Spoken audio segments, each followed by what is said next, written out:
Oríire ti dé fún àǹfààní gbogbo ẹ̀yin tó jẹ́ wípé ẹ mọ̀ nípa iṣẹ́ kárànṣọ,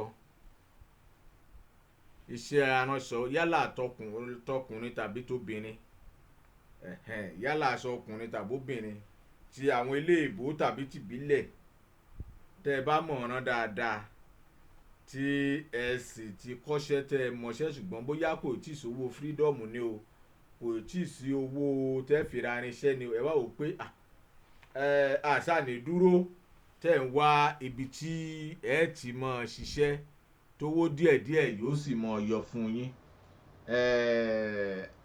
Tẹ́ ẹ bá sì lè rìnrìn àjò lọ sí Anambra, ẹ̀yin tẹ́ bá lè ṣiṣẹ́ ní Anambra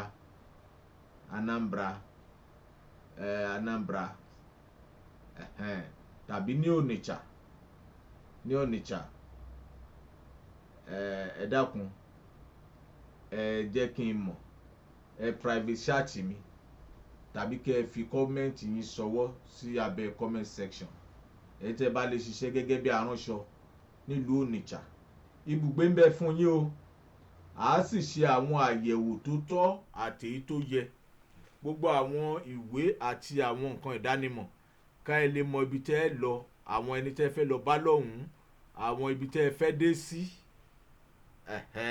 ká ẹ lè mọ̀.